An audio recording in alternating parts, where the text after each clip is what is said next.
Okay, as in go? Sorry, 1 second. Forktales, a podcast that feeds the food and beverage world. Oh, awesome.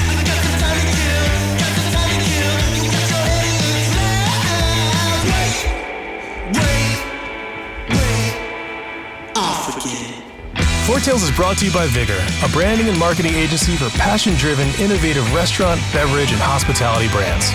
Learn more at vigorbranding.com. If you love what we're serving up, please give Forktales a 5-star review on your podcast service of choice. Think of it as a tip for good service.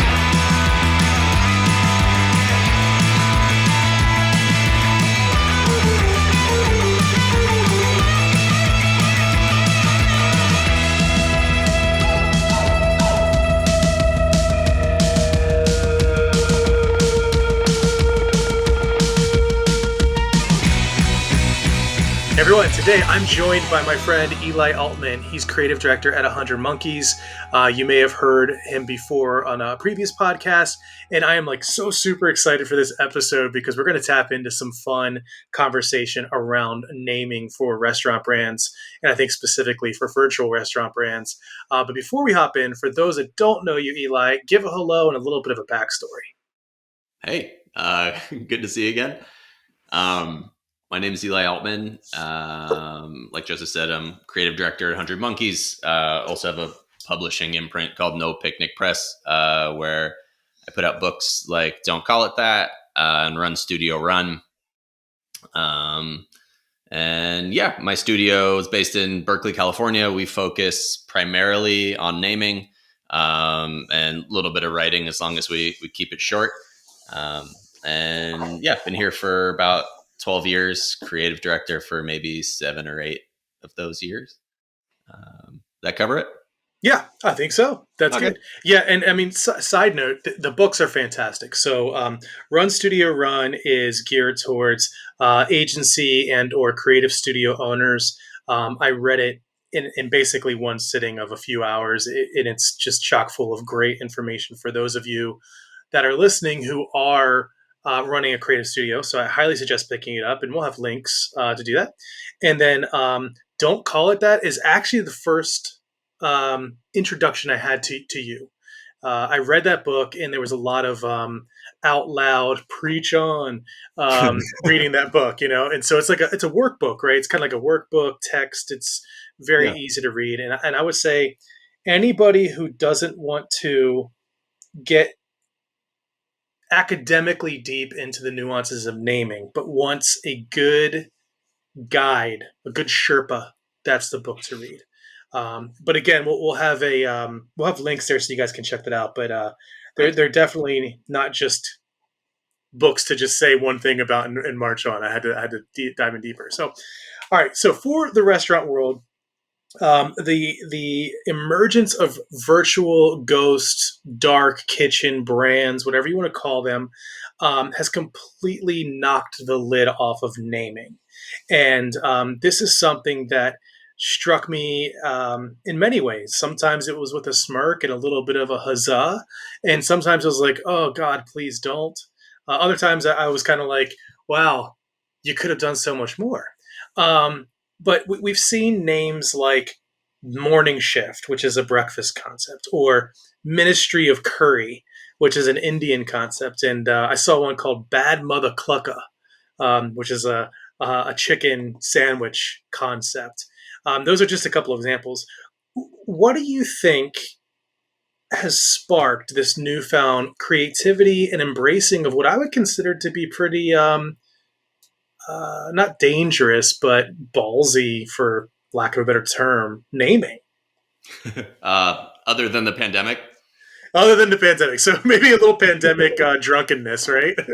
Yeah. I mean, so I guess I view it in a couple stages, and the lens that I'm putting on it as I'm thinking about it has to do with the experience or the ways in which these sort of food providers can interact with their customers, right? And so if you start with a restaurant, that's about as complete an experience as you can hope to have. People come to you, they, experience your food exactly the way that you want it. You pick the interior design and the silverware, and the plating, and it's like all up to you. And then I think maybe an intermediary step between that experience and like ghost kitchens, dark kitchens, whatever we want to call them, would be food trucks, where it's like a pared down version of that experience. You're still handing the food to people, but if they're sitting down anywhere, it's on a park bench or at some sort of like event.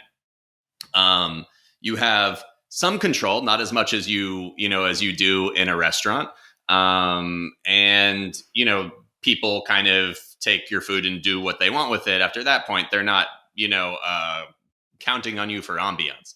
And then like moving forward to Ghost Kitchen is like the only experience you have with them is like the food, and then whatever brand you're seeing like online or in an app or however you're sort of placing that order, which obviously creates some of the issues that people have with ghost kitchens in terms of like not necessarily being able to verify like the health and safety of either the food you're eating or the labor practices involved or anything like that. I know there are like reasonable ways to execute this concept, so not to sort of paint with too broad of a brush here, but the interaction that you have is so limited in that capacity to like, is this food good?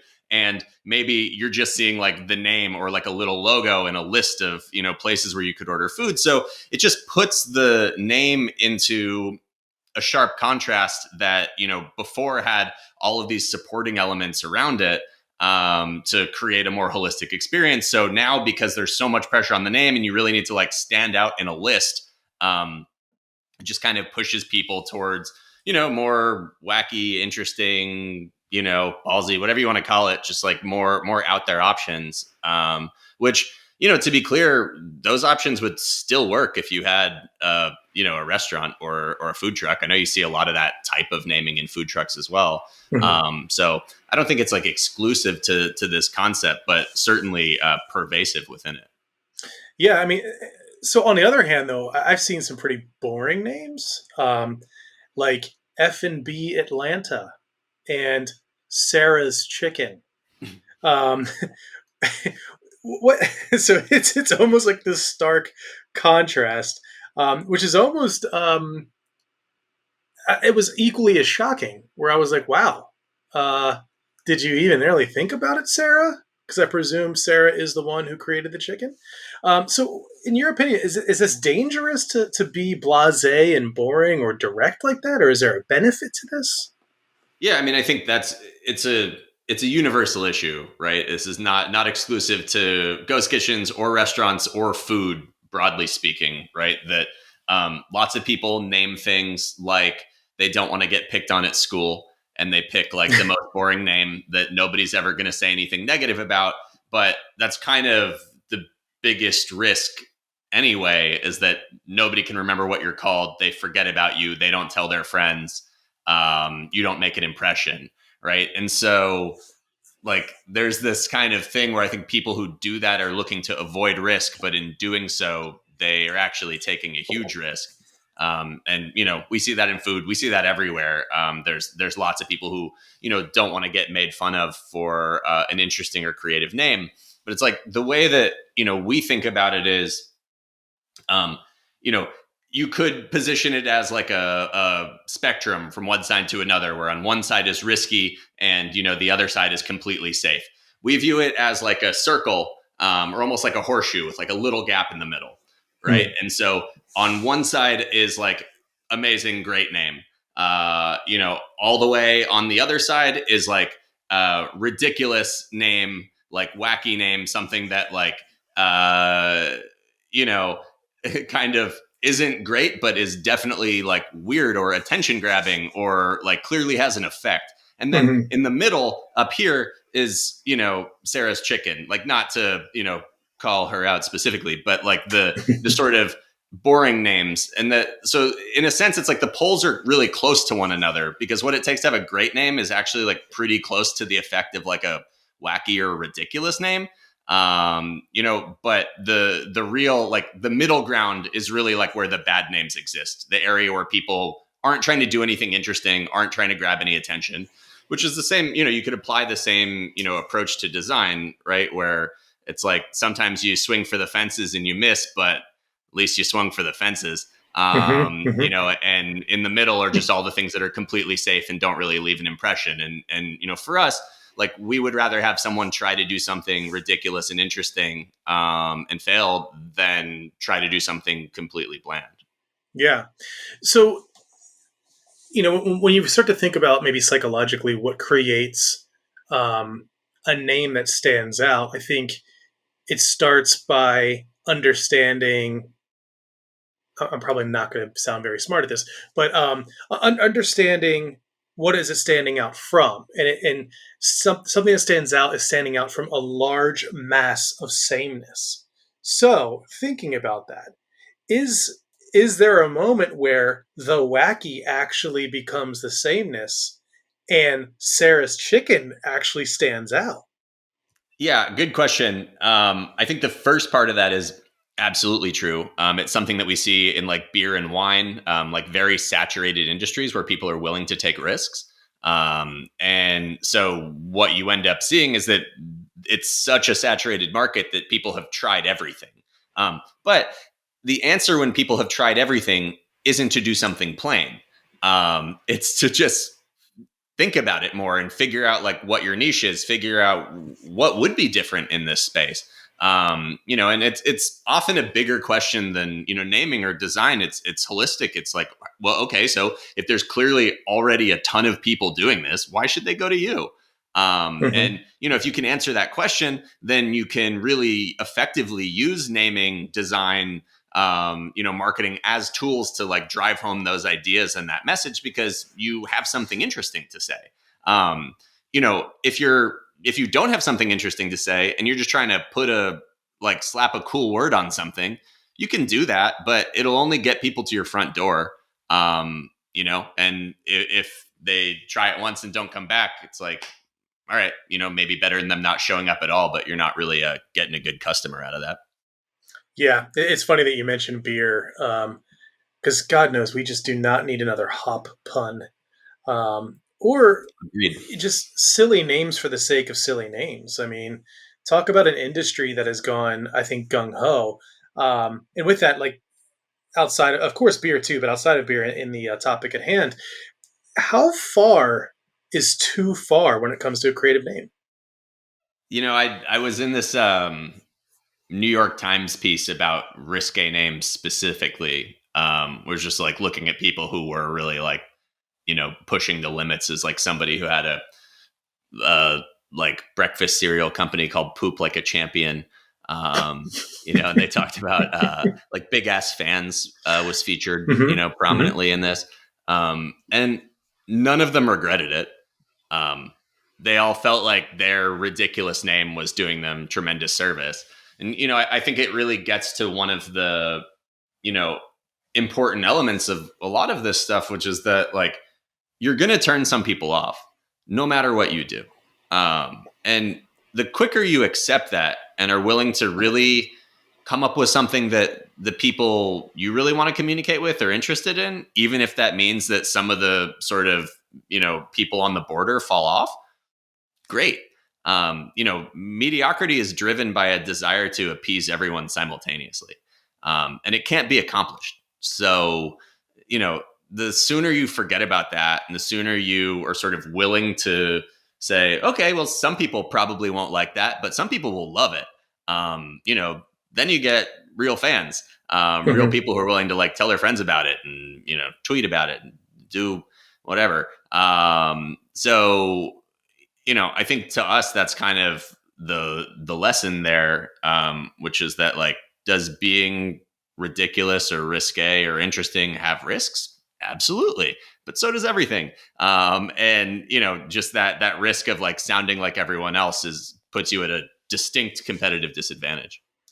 Yeah, I think it was y'all's website where I first encountered this one liner, and it has just stuck with me ever since. And I'm talking about years. And I don't recall if you, I think we talked about it before in person, actually. I don't remember if you created it or if it was an adaptation, but it's something along the lines of, if you spend your time trying to fit in, you're going to waste your budget trying to stand out. And Yeah. I just think it's brilliant. It's a brilliant one liner that has really stuck. Thanks. Yeah, My dad came up with that actually. So nice. credit to Danny Altman on that one. Thanks, Danny. It's a great one. I say it a lot, and I do credit y'all. I just say 100 monkeys though, because it is succinct. And I think as much as you hear this, if you try to stand for everything, you'll stand for nothing, and yada yada. Like all these adages have been said over and over again. But I like that one specifically because it taps into the financial implications of mediocrity. Um, one of the things that we say at Vigor, you've done a really good job at strategy and absorbed it because it makes innovation feel more comfortable. And I think that's essentially the driving force behind why people end up with watered down or mediocre names, brand identities, communications, and so on and so forth. Is we as humans have an innate desire to want to fit into something. And when you haven't effectively defined what that something is, it becomes just fitting in. And my gosh, it's a highway to beige. So I love that line, and I think it's very, very profound. Um, so I think with that, in this effort to create something, one of the benchmarks that people end up with is it has to sound like a fill in the blank. In this case, restaurants. So I don't know how many times I've heard that where it's like, oh, interesting. It doesn't really sound like a restaurant, and I'm always like, then we've done our job. You know, ta-da! Here we are. Like one of the ones that we created that it was a moment where I was surprised they bought it, meaning bought into it. Was My Neighbor Felix. Does not sound like a restaurant, but it has so much legs and it has such a good story. But we put a lot of work into that. So a lot of folks are doing this on their own. When they do, they kind of just end up throwing ideas at the wall until something hits a eureka moment with them. Can this work in your opinion? And what are some of the dangers of going about it this way? I mean, I think a lot of people think about opening a restaurant or a food truck or whatever as a risk to begin with. And because that's a risk, and maybe that makes their family uncomfortable, or or whatever, they look to not take risks in other elements of what they're developing. And naming, branding, design all feel like these areas where, like, you look at other people who are successful at what you've done, or what you're trying to do, and you sort of say, well, if I were like them, I'd be doing great. But the problem is, like, modeling yourself after other people's success has its limits. And there's some things you can take from how other people achieve success, but there's others that if you attempt to do the same thing, people will be like, oh, cool, another person did another one of those things. That's great. And so, I mean, in terms of the question of like, can people achieve success like that? Sure. I mean, there's lots of restaurants, brands, broadly speaking, that are perfectly successful with terrible brands, or terrible names. I mean, I think I spent some time living in LA, and like one of my favorite things about LA is that, like, my favorite food tended to be from these like anonymous places in strip malls. And so it had this like hunting feel to it where you're really trying to find these like, cool, authentic places. And it was almost like if they had polished brands, it would cheapen what they're putting on the table. And so that applies to naming too. It's just like, in some instances, yeah, like you can make something really cute or funny, or, something you're like, yeah, that's a good name. But, and if what you're doing is high end, or, or you're spending a ton of money on ingredients and like all these things, and you need to like convey some sense of like, class or expense or whatever, like I perfectly get it. It makes sense. You don't really want to go to a very poorly branded nice restaurant. That doesn't really give the the right impression. But like, I don't personally, I don't put a ton into ambiance with food. This is like a constant disagreement that my wife and I have. And like when I lived in San Francisco, my favorite burrito place was called El Burrito Express Number 2. And so, I'm a naming like, It's a great name. yeah, it is.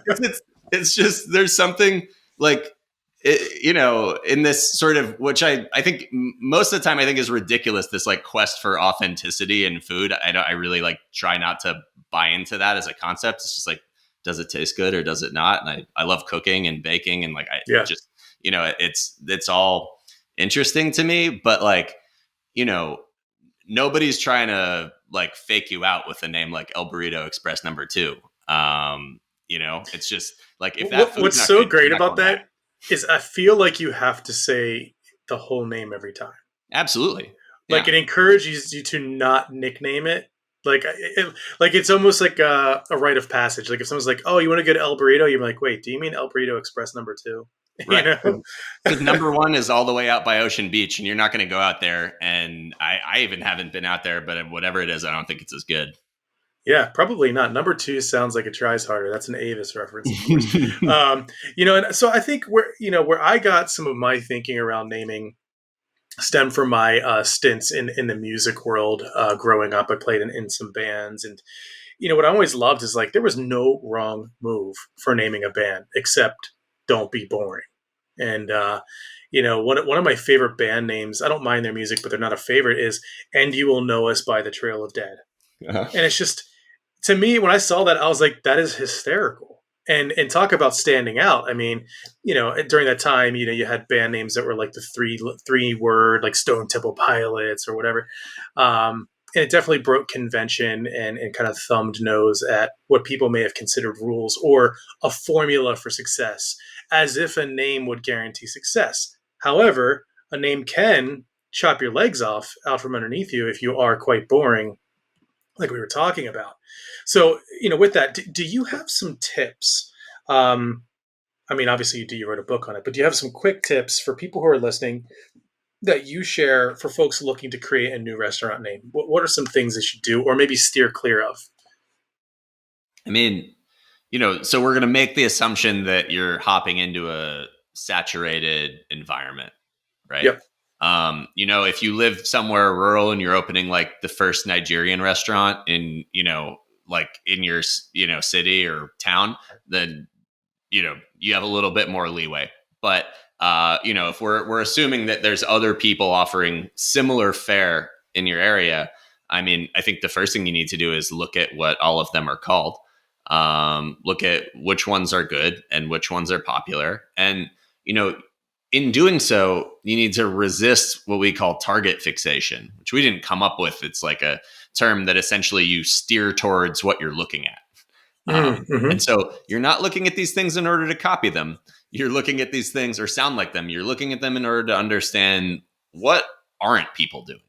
What like, is there a new angle on this that like other people haven't really thought about yet? Are they all naming them after like towns or dishes or trying to make a pun? Like if you're opening a pho restaurant, like please don't do a pun. Right. Because at least around here, everybody already pulled that move. And then instead of being like, oh, well, our pun's better, you just sound like one of the ones that everybody else did. And so, you just want to, just understand the field, like know what's been done. And then, the other piece is just about really being clear with yourself about like what you want to put on the table. Will your food be different? And how? Like, why are you doing this? Why are you opening this place? Like, do you feel like there's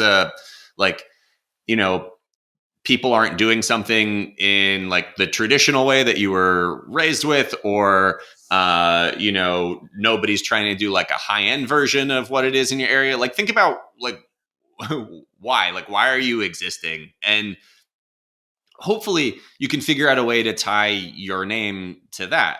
Mm-hmm. Like so that when people ask, oh, why are you called that? There's like a story behind it that, that's interesting and that like will stick in people's heads.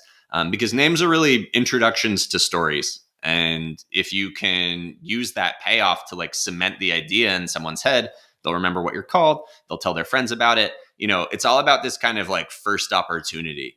That first option where people are like going between 3 or 4 restaurants to go to, and 2 out of those 3 options are places they've been 100 times, and then there's yours. And it's like, how do you get them over that like initial hump of risking not having something good, or not having something that at least is like a known quantity to them, right? This sort of explore exploit problem. That's a huge problem, and I think it's one that's exacerbated by the effects of the shutdown, the lockdowns, and the pandemic, and everything. One thing that I've had conversations about is during the lockdown, I got even better at cooking. And I was already okay, but I got way better. And so now our decision making matrix, as it were, isn't what kind of food are you hungry for. There's now another layer of, totally, is that food better than I would make it? And I've got to say, like, half the time it's not. Or it's like, yeah, I mean, it'd be great to have them cook that, but golly, is it really worth X amount of dollars? Because I could probably cook it comparably or better for cheaper. Yada yada. So there's this other layer, which I think pushes people to, you have to stand out with the name first, especially on third-party delivery apps where, like you said, all you have is that list. You usually have an image and a name. Yep. And if you have something that sounds like everything else, I think you're in a really bad situation. However, there may be a side effect in that, because a lot of these names are so aggressively creative in all the right ways, sometimes in the wrong ones, but mostly I think in the right ways, it almost becomes a hallmark that this isn't a quote unquote real restaurant for people. And I think you made a little bit of a mention of that. Like, what are the cleanliness standards? How are they treating their people, and other things that I think you care about when you're deciding to try a brand and then eventually become aligned with it. Are there ways that you think of that could start to maybe tackle that challenge? Which part of the challenge? The piece of like not sounding like a ghost, not sounding like a ghost kitchen specifically, or like what? Yeah, I don't know if there's going to be a way to fight that or fix that, but more how can people create assurances, maybe outside of the name? Yeah, I mean, it's experience. We run into this with a lot of different things. Like it's funny, like one of the other areas where this comes up a lot is like people who are doing things that have to do with like online security, encryption, blockchain, like stuff like that, where everybody wants to sort of highlight the fact that it's secure. But the problem with telling people that is that security is experiential. It's like if somebody walks up to you on the street and says, "You can trust me," right? Like the first thing your brain goes to is like, "Oh, I'm definitely not trusting this person." Or like how, with airlines, right? Safety is like the most important thing. But is there a single airline called like Safety First Airlines? Like they understand that safety is experienced, and there's like a game theory to it. Trying to just come out and say it doesn't help. It actually hurts. Which is kind of like feels a little irrational, but like if you think about those examples, it makes a lot of sense. And so I think that's just the type of thing where like you just have to deliver on a regular basis. Like you have to give people, good food that's kind of like considered, and where you understand the format, you understand the delivery, like how all the components work, and you deliver a quality experience. I think one of the main things that we learned during the pandemic is that like there's lots of places we like to eat, there's lots of places that offer takeout, but the people who really nailed that like pickup experience were the ones that we continue to go back to.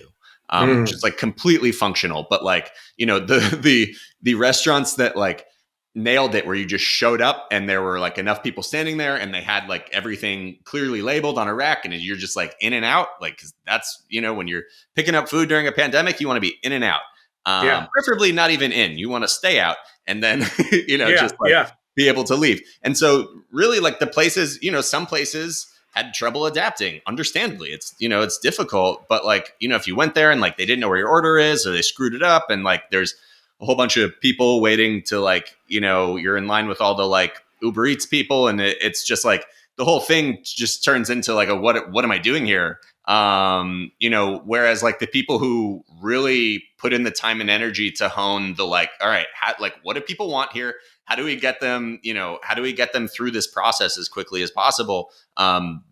Those are the restaurants we kept going back to. So like so much of this is experience. The name's about getting you to the front door. And, beyond that, it's about experience. Yeah. So I'm sure there were a lot of gems in there, but what I heard was if I launched Haven't Crashed Yet Airlines, that you would not support me. So I have a lot of planning to do with the rest of my life because that just crashed everything for me. Better to crash here than there. That's right. I specifically love the word yet on the end of things because that just like, you're like, wait. Like, are you planning on it? Like, it was crashing in your... interesting. So that's great information. I think that's great insights as well. This is going to be the hardest question of the entire chat. If you could have one meal before leaving this plane, what would it be and why? And you can't say El Burrito Express number 2. But are we talking about airplane food specifically? No, just in general. Not plane as in the airplane, but like this plane of existence. Because there's a great gastropod podcast about like the intricacies of eating food on airplanes and like how we perceive flavors differently when we're flying, which is, really interesting. I highly recommend that. Last meal. I mean, I think that I'll just go with the first thing that comes to my mind because that's how I make my food decisions most of the time. So I don't see any reason to switch it up here. And it may be why you're leaving the plane is not a planned experience. Let's put it that way. Yeah, right. Tying back to this crash scenario, I'm starting to feel weird about flying. Yeah. So I love and have always loved baked pasta. Any baked pasta dish, ziti, probably my favorite amongst them. Also love lasagna, but like, I think, it's one of my favorite things to cook and eat. So I'm going, baked ziti for the win. I love it. From anywhere in particular or homemade? Oh, I mean, no, homemade. Cause if you're going to have a last meal, it's like also a last opportunity to cook. And I really enjoy cooking. So I might as well get as much as I can out of it as opposed to just like sit at a table and have some food show up. And how horrible would it be if like that last meal was like improperly made? Like what a disappointment to go out like that. But that's awesome. Well, Eli, once again, thank you for your time, your insights, your brain. Where can people find you? How can people look you up? I am, I'm on Twitter at Eli Altman, ELIALTMAN, Instagram at No Picnic Press. And yeah, my company for naming 100 Monkeys, all spelled out, 100monkeys.com. And, my books are at nopicnicpress.com. Awesome. And we'll have all those links. And again, I can't suggest them enough, not just because he's on the podcast, but because, well, I've read them and they're great. Eli, thanks again, man. This has been great. We'll talk to you. If you love what we served up, please follow us at Vigor Branding on Instagram, LinkedIn, YouTube, and Medium. Forktales is produced by the team at Vigor. Audio and video post-productions provided by Zencaster. Music performed by Jet Trash and licensed through musicbed.com. Joseph handles his own hair, makeup, and stunts. Copyright 2003 to 2021, Vigor Graphic Design, LLC, all rights reserved.